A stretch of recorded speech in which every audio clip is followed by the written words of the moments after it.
Koga si sam i tažno je se da ne ti se Makedonija ti nudi ljubovi se. Dobar ден, Македонио, добар ден, македонци, каде и да сте. За сега, се уште сме македонци. Браво, честитајте си, наздравете, поздравете се. Та зора на вечната борба изгрей во душите и срцата на сите робје по свето. Тирани чудо ке направите и јарем ваш не трпете. Ние крв юначка ке пролееме и пак ке ве ослободиме.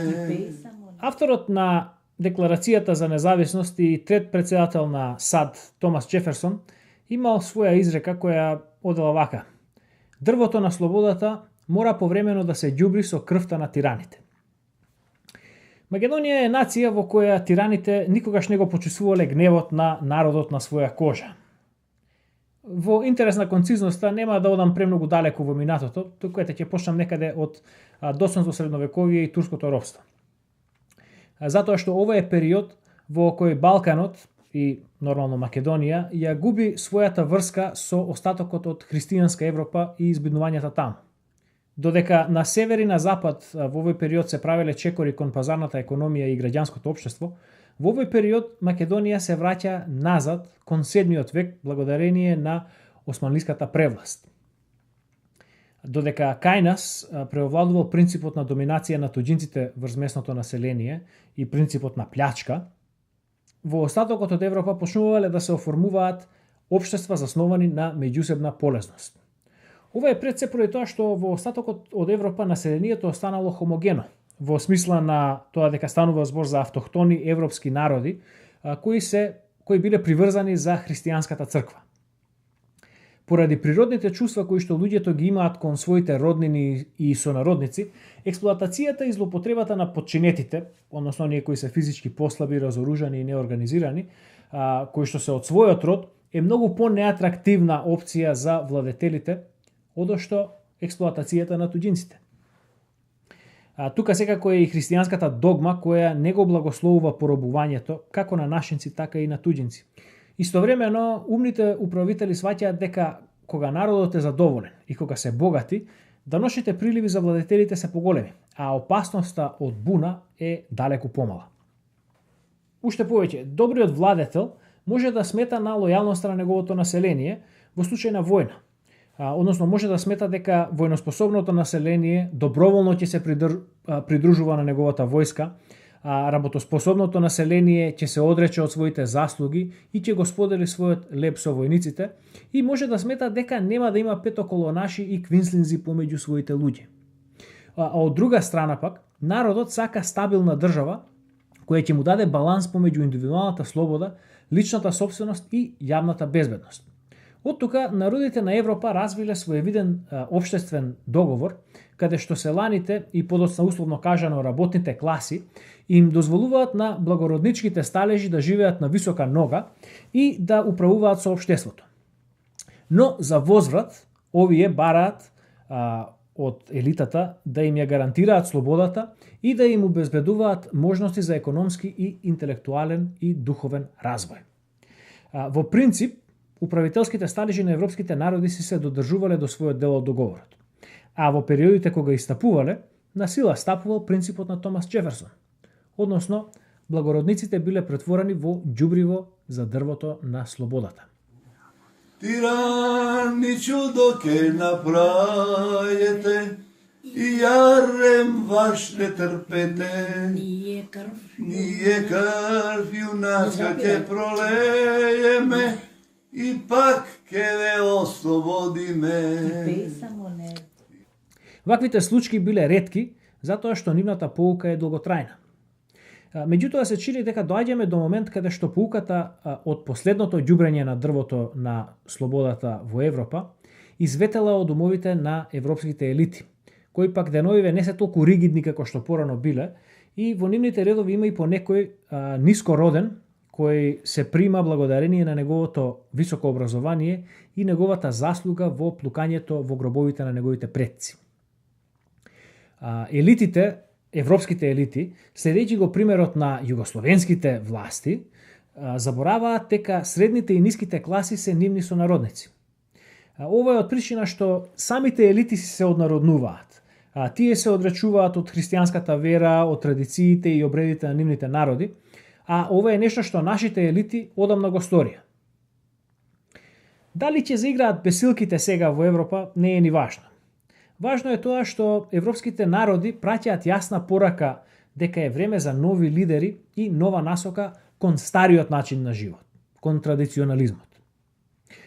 А овој пат, за разлика од минатото, во оваа народно движење, конечно има можност учество да земе и македонскиот народ. И за тоа треба да си честитаме. На сишто век не плаши, во борба смела беговме, по сиве гори полја наши, слободно ке маршираме. Благодарение на слабата организираност и пред се на лошото управителство на македонците во изминатите 1000 години, со нас управуваат туѓинци и нивните безбожни вазали. Впрочем, тие се уште управуваат со нашата држава. Кон крајот на 19. век, за прв пат во посовремената историја, македонците започнале спонтано да се солидаризираат во македонското ослободително движење, народно познато како ВМРО. Оваа солидарност беше разбиена за времето на Титова Југославија, благодарение на неуморливата дејност на тајната полиција, народно позната како УДБА. Таа успеа довербата и солидарноста помеѓу македонците да ја претвори во недоверба и меѓусебна омраза. Принципот на подели па владеј се уште е на сила во македонското општество и го гледаме на секој чекор. Но, се чини дека неспособните македонски и европски елити конечно си дадоа еден сериозен автогол. Нечесниот измамнички референдум беше принуден да ги натера македонците самите да се укинат себе си, исто како што атињаните го натерале Сократ самиот да си го испие отровот. Секако во предвечерието на референдумот имаше секакви ѓаволски милозвучни ветувања за мед и млеко и леп без мотика. Но, и покрај 100 годишната тортура и присилна измена на македонскиот идентитет и менталитет, нешто длабоко од душата на македонецот изби на површината како и во илинденскиот период. Се свести македончето. Но уште повеќе. За прв пат, повеќе дури и од референдумот за независност и покрај различните пристапи кон отфрлањето на оваа непристојна понуда, македонците се солидаризираат. Денес македонците извикнаа во еден глас: не благодарам. Не ни требаат сите царства на светот. Ни треба само нашата чест и нашето достоинство. Па затоа, наздравете, каснете си од ајварот и честитајте си. Утре кога ќе излезете на улица со главата крената високо, знајте дека речиси секој ваш сограѓанин на кој ќе наидете е со вас, а не против вас. Ова е нов момент во нашата историја. Ова е нешто што не смее да се прокоцка. Искористете го моментов, како што на Заев и Хан им рековте да одат по ѓаволите, истото да го сторите и со УДБА. Видовте што значи солидарноста со својот народ. Видовте дека секој од вас мора да даде свој придонес кон нашата заедничка иднина. Сега е време на ученото да се примени. Оставете ја УДБА да умре од глад и на тој начин наѓубрете го дрвото на слободата. Тирани чудо ке направиме, и јарем ваш не трпиме, ние крв јуначка ке пролееме, и пак ке се ослободиме. Ова химна е пеена до 50 година, да памтиш, од 44 година до 50 година. 50 година свињите комунистички, ова химна е забранена. Како што имам опишано во моите колумни, сметам дека референдумот беше само увертира во она што допрва следи. Европските елити и балканските мегаломанијаци ќе продолжат со нивните настојувања да ја избрижат Македонија од картата на светот, а со неа и самите македонци. Периодот што престои ќе биде уште потешок. Ќе се прават уште поголеми пресии за влегување во нови југословенски сојузи со нови ветувања за леп без мотика.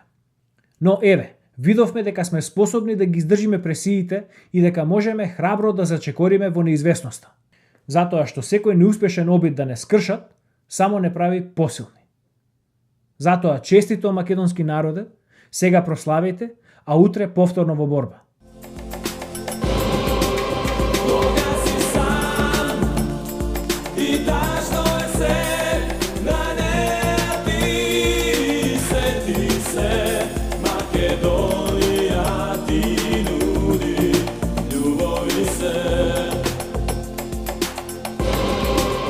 Кога си сам и тажно е се, на неа ти се,